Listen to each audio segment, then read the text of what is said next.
The research vessel, Infinite Horizon, floated silently through the dark space between stars. It was a massive ship, built by the Galactic Coalition, to house scientists and diplomats from dozens of different alien species. Every month, the ship hosted what they called a cultural exchange, where different species would share knowledge about their home worlds.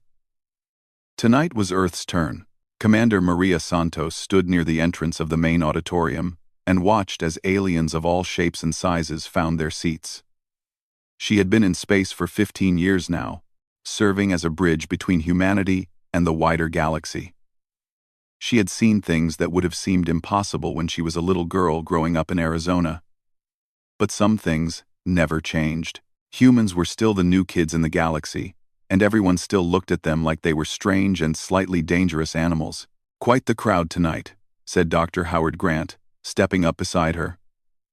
He was the ship's xenobiologist, a thin man in his 50s with gray hair and kind eyes.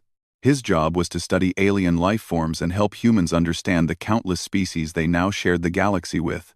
Maria nodded. Word got out about the topic. Everyone wants to see what Earth's predators looked like. Can you blame them? Most of these species evolved on peaceful worlds. The idea of a planet full of creatures designed to kill and eat each other is like a horror story to them. Unquote. Behind them, a woman named Lisa Brooks laughed softly. She was one of the 2 human diplomats assigned to this mission, a cheerful woman from Georgia who had a talent for making aliens feel comfortable. "My mama always said the world was a tough place. I guess she didn't know how right she was." The 4th member of their small human group said nothing. Sergeant Pete Kowalski sat in the back row of the auditorium, arms crossed over his broad chest. He was a Marine, assigned to protect the human delegation. He was a big man with short dark hair and a face that looked like it had been carved from stone. He rarely smiled and spoke even less. Most of the aliens on the ship were afraid of him, though he had never done anything to threaten them. There was just something about him that made other species nervous. The lights in the auditorium began to dim. Maria took her seat in the front row, with Howard and Lisa on either side of her. The Velthari host for tonight's presentation stepped up to the central podium. His name was Zixton, and he was a tall insectoid creature with 4 arms and large compound eyes that reflected the dim light like black mirrors. He was one of the ship's senior researchers, and he had spent months preparing for tonight. "Welcome, friends," Zixton said, his voice clicking and buzzing through the translation device around his neck. "Tonight, we continue our study of the newest species to join our coalition, the humans." A soft murmur ran through the crowd. Maria could see the other aliens glancing at her and her colleagues. There were Felnoxi in the audience, small furry creatures with large ears who came from a world of endless forests. There were Carillions, beings that looked like floating jellyfish made of soft blue light. There were Draxi, tall reptilian creatures with scales the color of copper. And there were many others, representing worlds scattered across the galaxy. "As many of you know," Zixton continued, "Earth has been classified as a Category 9 death world. This is the highest danger rating in our system. Tonight, I will show you why." The murmuring grew louder. Maria heard one of the Felnoxi whisper to another in a frightened voice. She sighed. This was going to be a long night. "For those unfamiliar with our classification system," Zixton explained, "a Category 9 world is one where conditions are so hostile that intelligent life should not be able to evolve. Extreme temperatures, toxic atmospheres, dangerous geological activity, and most importantly, an abundance of predatory life forms designed for killing." He pressed a button on his podium, and a holographic image appeared in the center of the room. It showed Earth, a beautiful blue and green marble floating in space. This is the human home world. It appears peaceful from this distance. But do not be fooled. Every environment on this planet, from the deepest oceans to the highest mountains, contains creatures that evolved for one purpose: to hunt and kill other living things. "Sounds like home," Lisa whispered with a small smile. Howard shushed her. Zeekstan's compound eyes turned toward the humans. I have spent the past 6 months studying the records and archives that humanity has shared with us. I have watched thousands of hours of footage, I have read countless documents, and I must confess, I have had difficulty sleeping ever since. A Draxi delegate raised one clawed hand. Honored researcher, surely you exaggerate. We have all lived alongside humans for years now. They seem relatively peaceful. They do, Zixtan agreed. And that is perhaps the most frightening thing of all. The humans you see before you are the descendants of a species that survived hundreds of thousands of years on a world filled with monsters. They are what remains after countless generations of fighting, hunting, and killing. The peaceful creatures you see today were forged in a furnace of endless violence. Maria felt uncomfortable. She knew Zixtan was not trying to insult them. He was a scientist, and he was simply stating facts as he understood them. But it was strange to hear her entire species described as survivors of some kind of planetary nightmare. Tonight, Zixtan announced, I will show you some of the predators that once shared Earth with the humans. Many of these creatures are now extinct, hunted to oblivion, or destroyed when their habitats were lost.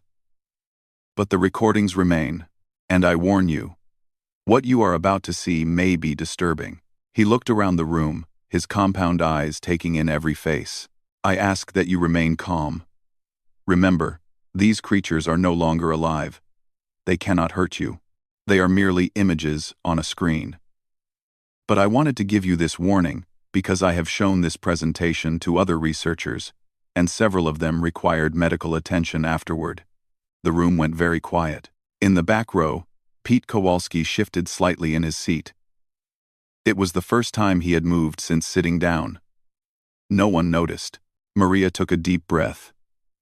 She had grown up on Earth. She had seen these animals in zoos and in nature documentaries. They were just animals to her. But looking at the terrified faces of the aliens around her, she realized that she had never really thought about how strange and frightening her home world must seem to species that had evolved on gentler planets. Let us begin, Zixtan said, and pressed another button on his podium. The lights went out completely, and the show began. The first image appeared in the darkness, and the screaming started almost immediately. It was a great white shark.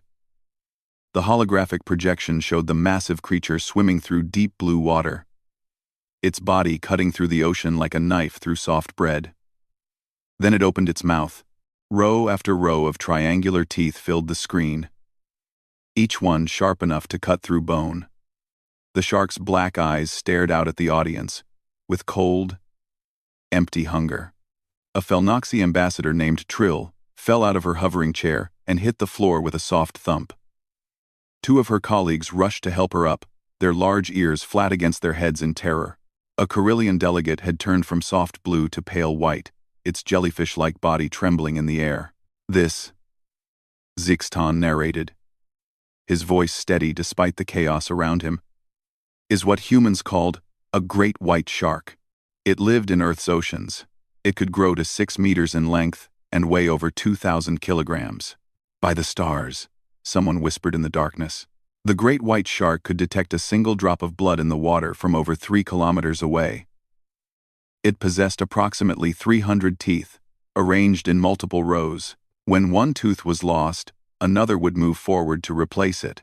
These teeth were serrated, like the edge of a cutting tool, designed to tear through flesh and muscle with ease. Howard leaned over to Maria. I forgot how impressive they are when you see them up close. Shh, Maria replied. But she was smiling a little. The hologram changed. Now it showed footage of the shark attacking. It came up from below, moving faster than something that large had any right to move. It struck a seal with enough force to launch both predator and prey out of the water in an explosion of white foam and red blood. The alien audience cried out in horror. The bite force of a great white shark was measured at approximately 18,000 newtons. Zixtan continued. For comparison, most species in this room have a bite force of less than 500 newtons. A Draxi delegate raised a shaking hand. Honored researcher, I must ask. These creatures, did humans share the water with them? Ah, Maria cleared her throat. We did. We had beaches all along our coastlines. People would swim in the ocean for recreation. The Draxi stared at her. You swam? For fun? In waters containing these monsters? Shark attacks were actually pretty rare. Lisa added helpfully. More people were killed by cows than by sharks. This did not seem to comfort anyone. The presentation continued. The shark disappeared and was replaced by a new predator. This one walked on land. It was a lion. A massive male with a golden mane flowing around its face like a crown. It stood in tall grass, its yellow eyes scanning the horizon for prey. The lion, Zixtan announced. Humans called it the king of beasts. It could weigh over 200 kilograms and run at speeds of 80 kilometers per hour in short bursts. Lions hunted in groups called prides, working together to bring down prey much larger than themselves. The hologram showed lions hunting. A group of females worked together, circling a herd of zebras. They communicated with each other through subtle movements and sounds, coordinating their attack like soldiers on a battlefield. Then they struck. One lion leaped onto the back of a zebra, while another grabbed its throat. The prey went down in seconds. Efficient, a Carillion observed, its voice hollow with shock. Lions possessed retractable claws and teeth designed for gripping and tearing. They could crush bone with their jaws.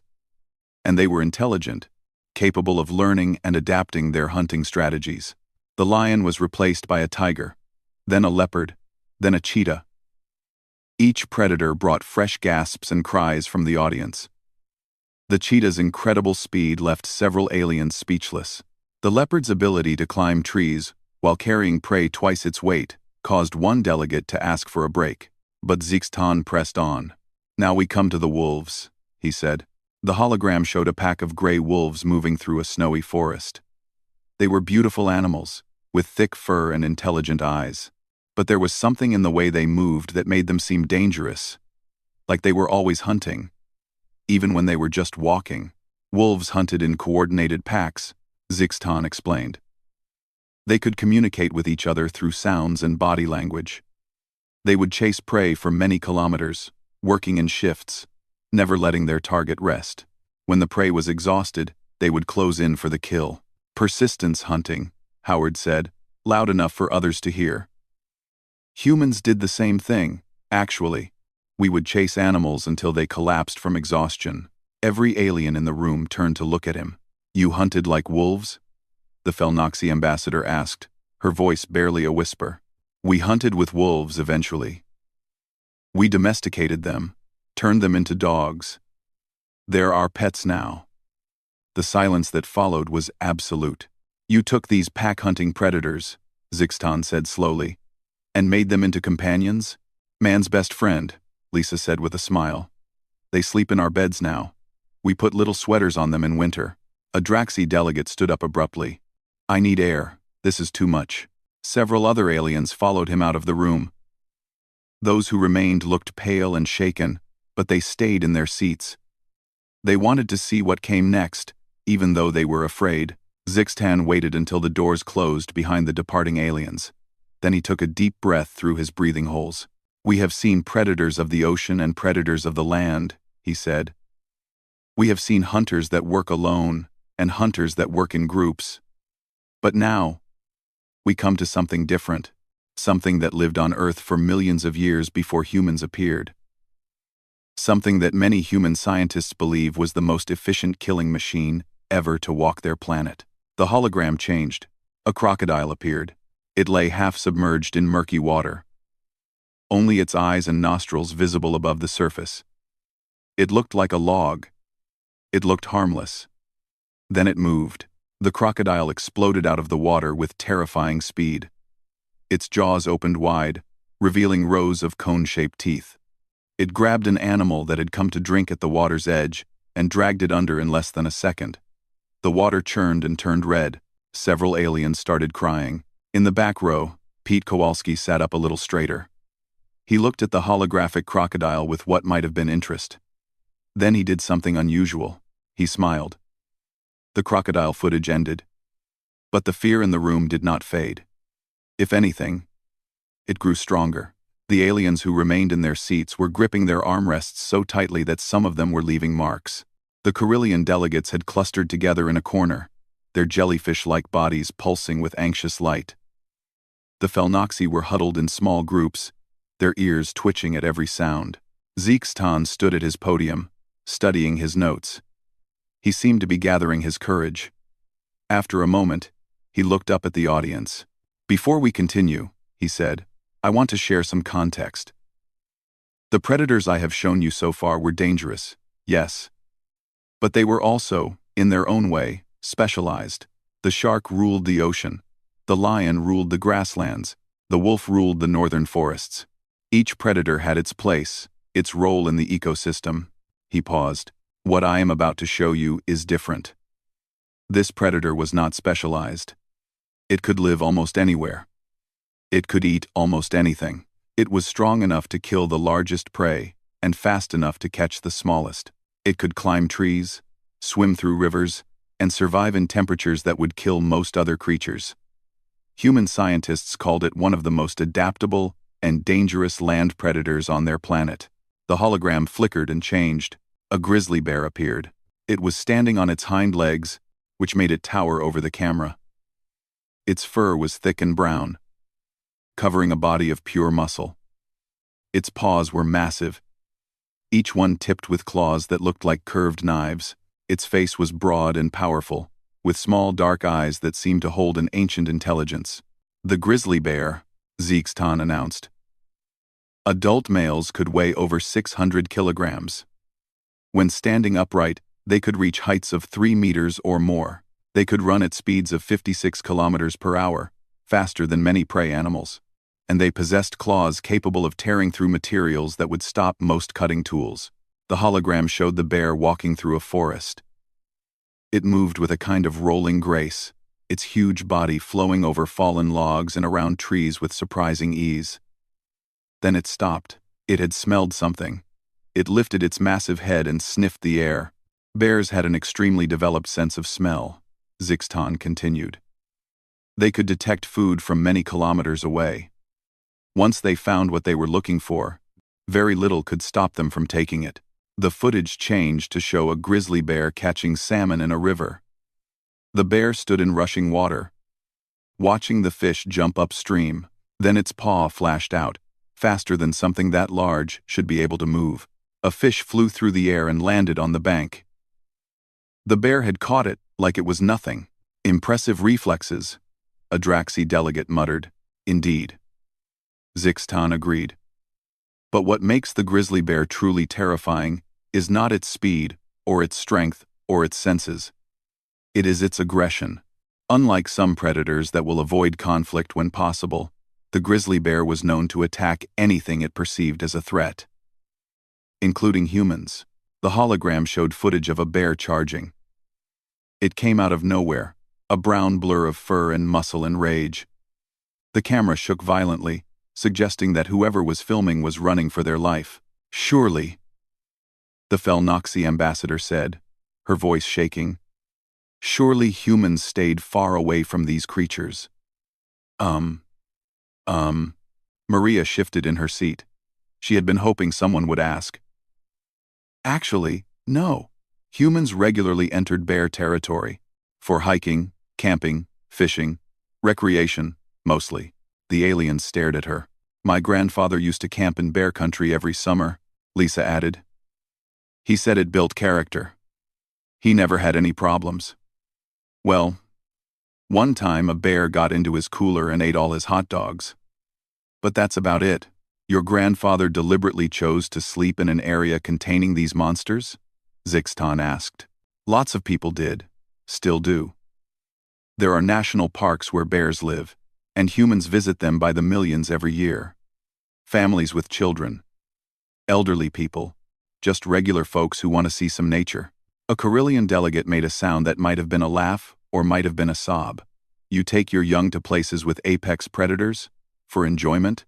You just have to know how to handle yourself," Maria said. "There were rules. Store your food properly. Make noise so you don't surprise them. Don't run if you see one. That kind of thing." "Don't run?" the Draxi delegate repeated. When facing a creature that can chase you at 56 kilometers per hour, running triggers their chase instinct. It's better to stand your ground. Make yourself look big, and back away slowly. The room fell silent. Every alien was processing what they had just heard. Humans had rules for dealing with these monsters. Not rules for avoiding them. Rules for encountering them and surviving. There was a saying. Lisa continued. If it's brown, lie down. If it's black, fight back. If it's white, good night. Zixton's antennae twitched. Explain this saying, please. Brown bears, like grizzlies, are more likely to leave you alone if you play dead. Black bears are more timid, so if one attacks, you should fight it off. And polar bears. Lisa shrugged. Polar bears are so dangerous that if one decides to attack you, you're probably not going to make it. You had different survival strategies for different subspecies of this creature. They behaved differently. You had to adapt. Howard nodded. Humans are very adaptable. We had to be. Our planet didn't give us much choice. The hologram changed again. This time, it showed a mother grizzly with 2 cubs. They were playing in a meadow filled with flowers. The cubs tumbled over each other while their mother watched. Alert for danger. It was almost a peaceful scene. Female bears with cubs were considered especially dangerous, Zixton said. A mother bear would attack anything she perceived as a threat to her young. There are records of mother bears fighting off much larger predators, including male bears, to protect their offspring. Mama bear, Maria said softly. It became an expression in our language. A mama bear is someone who protects their family fiercely. You named a concept after this creature? Zixton asked. We named a lot of things after bears. Sports teams, constellations, companies, stuffed toys for children. Bears were terrifying. Yes, but we also respected them, admired them, even. There was something about their strength and determination that humans found inspiring. The Felnoxi ambassador was staring at Maria like she had just grown a second head. You found these creatures inspiring? We found a lot of our predators inspiring, Maria admitted. Lions represented courage. Eagles represented freedom. Wolves represented loyalty. And bears represented strength and protection. The hologram faded. The room was quiet except for the soft humming of the ship's engines. Zixton looked at his notes again. His hands were trembling slightly. We have one more segment, he said. The crocodilian predators. We touched on them briefly before, but I have saved the most detailed footage for last. These creatures represent something unique in Earth's history. They are living fossils, unchanged for over 200 million years. They survived the extinction event that killed the dinosaurs.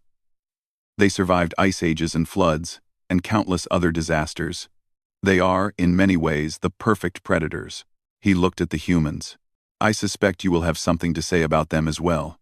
In the back row, Pete Kowalski uncrossed his arms and leaned forward slightly. His stone-faced expression had not changed, but something in his eyes had shifted. He looked almost eager. The holographic display came to life once more, filling the darkened auditorium with the image of murky brown water. At first, there seemed to be nothing there, just still water and the occasional ripple. Then the camera angle shifted, and the aliens finally saw what was lurking beneath the surface. A saltwater crocodile lay on the bottom of the river, perfectly still. It was massive, easily 6 meters long. With a body covered in rough, armored scales, its eyes were open, watching, waiting. It looked like something from a nightmare, a prehistoric monster that had somehow survived into the modern age.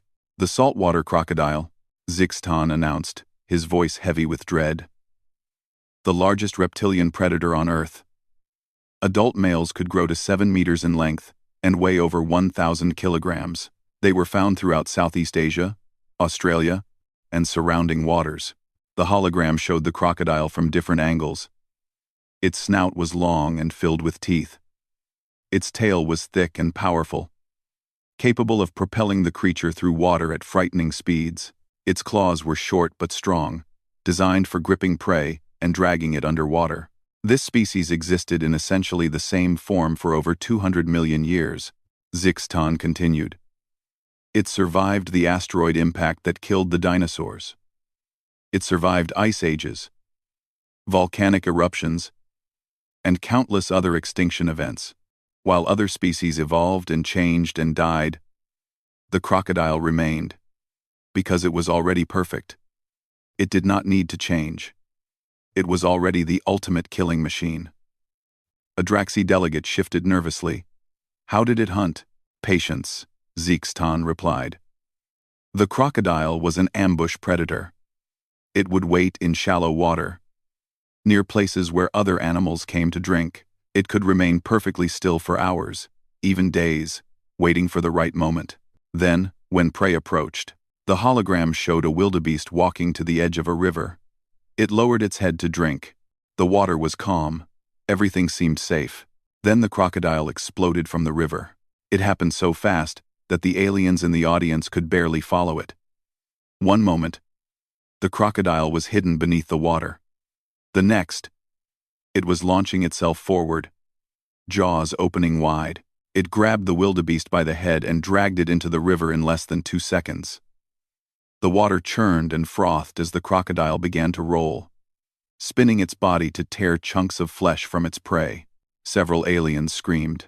A Felnoxi fainted. A Carillion delegate simply floated out of the room without saying a word. The bite force of a saltwater crocodile was measured at over 16,000 newtons, Zixtan said, his voice slightly unsteady. This was the strongest bite of any animal on Earth. Strong enough to crush bone. Strong enough to pierce armor. Once a crocodile had its jaws closed on prey, almost nothing could force them open again. The footage continued. It showed crocodiles attacking various animals. Deer. Wild pigs. Even a small shark that had wandered into the wrong waters. Each attack was the same. Patience, followed by explosive violence, followed by death. The crocodile had no natural predators as an adult, Zixtan explained. Nothing on Earth could challenge it. Nothing could threaten it. For 200 million years, it sat at the top of the food chain. Unchanged and unchangeable. The perfect predator. He paused the footage. The hologram froze on an image of a crocodile's face, its ancient eyes staring out at the audience. I must confess something, Zixtan said quietly. When I first studied these creatures, I could not believe that humans had survived alongside them. These animals were killing machines, designed by evolution for one purpose. How could any intelligent species develop technology and civilization while sharing their planet with such monsters? He looked at the humans sitting in the front row. Then I studied your history more closely. And I found my answer. Humans did not just survive alongside these predators. They hunted them. They killed them. They wore their skins as clothing. And he stopped, unable to continue. I ate one of those. Every head in the auditorium turned toward the back of the room. Pete Kowalski had spoken. It was the first time many of the aliens had heard his voice. It was deep and rough, like gravel being poured into a metal bucket. He was still sitting in the same position, arms now resting on his knees, his stone face showing just the hint of a smile. The silence stretched on for what felt like hours. I'm sorry? Zixtan finally managed. His antennae were trembling violently. Could you repeat that? Crocodile, Pete said. Ate one. Down in Louisiana. My uncle caught it. We smoked the tail meat over hickory wood for about 6 hours. Added some Cajun seasoning. Served it with rice and beans. Nobody moved. Nobody breathed. You consumed this apex predator? The Draxi delegate asked, his voice barely a whisper. Tastes like chicken, sort of. Bit chewier though. The tail is the best part. Nice and tender if you cook it right. Dr. Howard Grant nodded. Alligator and crocodile meat are both fairly common dishes in certain parts of Earth. You can get it fried at restaurants in the American South. There's also crocodile farming in Australia. They raise them for meat and leather. You farm them? Zeekstan's voice cracked. You breed these creatures deliberately? Supply and demand, Lisa Brooks said with a shrug. A Felnoxy delegate who had regained consciousness looked like she might faint again. You wear them, you eat them, and wear them? We eat most things, honestly, Maria admitted. Sharks too. Shark fin soup was a delicacy in some cultures, though it's controversial now because of conservation concerns. Bear meat is eaten in some regions. There are whole cookbooks dedicated to preparing wild game. Cookbooks, Zixtan repeated. You have instructional texts for preparing apex predators as food? Several of them. My grandmother had one. She made a really good venison stew. The Draxi delegate held up one shaking hand. Venison. What is venison? Deer meat. And deer are predators as well? No. Deer are prey animals. We ate those too. We ate pretty much everything. Predator. Prey. Didn't matter. If it was made of meat and we could catch it, someone somewhere probably figured out how to cook it. Pete Kowalski stood up. He stretched his arms over his head, his massive frame casting a shadow across several rows of terrified aliens. Then he walked slowly down the aisle toward the front of the room. Every alien he passed leaned away from him, pressing themselves against their seats. He stopped in front of the frozen hologram of the crocodile. My uncle used a rifle to kill ours, he said casually.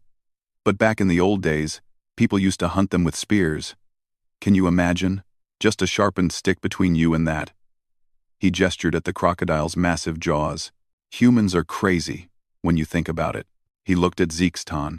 Any more pictures? I'm finding this pretty interesting. Zixtan stared at the human marine standing in front of him.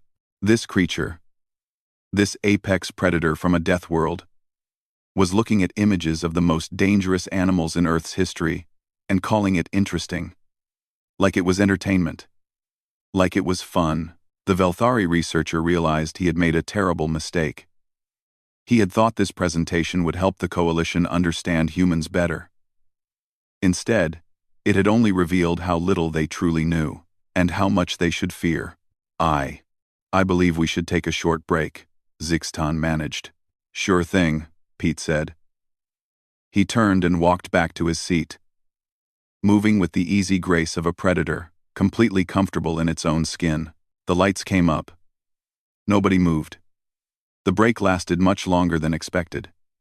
Aliens gathered in small groups in the corridors outside the auditorium, speaking in hushed voices. Some of them had already sent messages back to their home worlds, warning their governments about what they had learned. Others simply sat in stunned silence, trying to process what they had witnessed. Inside the auditorium, the humans remained in their seats. Maria had pulled out her tablet and was answering work messages. Howard was making notes for a paper he planned to write about alien reactions to Earth's ecosystem. Lisa had found some snacks and was happily munching away. And Pete had returned to his usual position in the back row. Arms crossed, eyes closed, looking like he might be taking a nap. Eventually, the aliens began to filter back into the room. There were fewer of them now. Many had decided they had seen enough and had retreated to their quarters. But those who remained took their seats with a new look in their eyes. It was not just fear anymore. It was something deeper. Something like awe. Zixtan returned to his podium. His hands were no longer shaking, but his voice was quieter than before. I believe, he said slowly, that I have been approaching this presentation from the wrong angle. The audience stirred with curiosity. I thought I was showing you how humans survived. I thought I was demonstrating the dangers they faced and the enemies they overcame. But I was wrong. He looked at the human delegation. I was not studying survivors. I was studying predators. Maria raised an eyebrow but said nothing. Every species in this room evolved on peaceful worlds, Zixtan continued. Worlds where the greatest dangers were weather patterns and food shortages. We developed intelligence to solve problems, to build communities, to create art and science and civilization. We became smart because we needed to cooperate to survive. He gestured at the humans. Humans became smart because they needed to kill. They developed intelligence not to hide from predators, but to hunt them. They created tools not to build shelter, but to fashion weapons. Their entire evolutionary history is a story of violence, of competition, of the endless struggle to reach the top of the food chain. That's a bit harsh, Lisa said, though she was still smiling. Is it? Zixtan asked. Your species domesticated wolves, turning apex predators into servants. You hunted every large predator on your planet to the brink of extinction. You ate creatures that had ruled Earth for millions of years. And then, when you ran out of predators to conquer, you turned on each other. Your history is filled with wars, with conflicts, with endless fighting. You are a species designed for combat, the Carillion delegate spoke up. But they have been peaceful since joining the coalition. They have respected our laws, participated in our diplomatic processes, because they choose to, Zixtan said. Not because they have to. Not because they are incapable of violence. But because, for now, peace serves their interests. Do not mistake their restraint for weakness. Do not mistake their friendliness for submission. Every human you meet is the descendant of warriors who killed monsters for 100,000 years. That heritage does not disappear simply because they smile and shake your hand. Maria stood up. The aliens flinched, but she raised her hands in a calming gesture. I think I need to say something, she said. Zixtan, you're not entirely wrong. Humans are capable of great violence. Our history proves that, but we're also capable of great compassion, great creativity, great love. We didn't just survive our planet by being the best killers.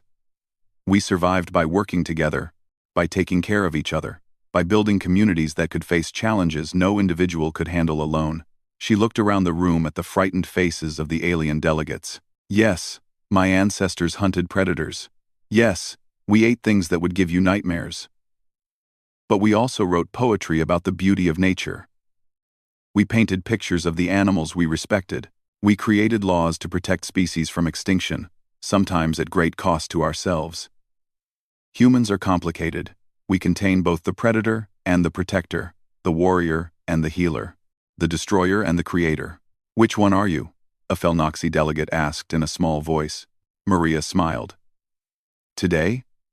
I'm a diplomat trying to build bridges between our species. Tomorrow? Who knows? That's the thing about humans. We adapt. We change. We become whatever we need to be to survive and thrive. Pete Kowalski opened his eyes. Ma'am, permission to hit the mess hall? All this talking has made me hungry. Maria looked at him with fond exasperation. Dismissed, Sergeant. Pete unfolded himself from his chair and headed toward the door. As he passed Zixtan, the Velthari researcher gathered his courage and asked one final question. Sergeant, what exactly will you be eating? Pete paused. He seemed to think about it for a moment. Probably the buffalo wings. They make them pretty good here. Zixtan blinked. Buffalo wings? You are going to eat wings from a buffalo? No, buffalo don't have wings. They're chicken wings. We just call them buffalo wings because of the sauce. It's named after a city, not the animal. So you are eating chicken wings covered in buffalo sauce named after a human city? That's about right. Yeah. The alien researcher stood in confused silence as Pete walked out of the auditorium. Then he turned to Maria. Your species named a food after a city that is named after an animal that has nothing to do with the food? Maria shrugged. Language is weird. You should see what we call hot dogs. Zixtan decided he did not want to know. The presentation officially ended shortly after that. There was no formal conclusion, no summary of lessons learned. The aliens simply drifted away to their quarters. Lost in thought, the humans returned to their duties, seemingly unbothered by the evening's events. But something had changed. Over the next few days, Zixtan noticed that the other aliens treated the humans differently. There was still fear, yes. But there was also a new respect. A new understanding. The humans were not just strange visitors from a dangerous world. They were apex predators who had chosen to be peaceful. They were warriors who had decided to become diplomats. And that choice, that conscious decision to restrain their violent heritage, was perhaps the most impressive thing about them. 2 weeks later, A new report was filed with the Galactic Coalition's central database. It concerned the classification of Earth and its dominant species. The old entry had listed Earth as a Category 9 death world, with humans described as intelligent survivors of hostile conditions. The new entry was different. Earth was still classified as a Category 9 death world, but next to the classification, someone had added a note in bold text. Apex predator, human. Approach with caution. Do not discuss food preparation methods. Somewhere on the infinite horizon, Pete Kowalski finished his buffalo wings and asked if the kitchen had any gator bites. They did not. But after his request, several aliens submitted formal proposals to add Earth cuisine to the ship's menu. They were all denied. The Psychological Review Board determined it would be too traumatic for non-human crew members. Pete shrugged and ordered more wings instead. Some battles, he decided, were not worth fighting, but he made a note to bring some proper Louisiana hot sauce on his next deployment. These aliens had no idea what they were missing.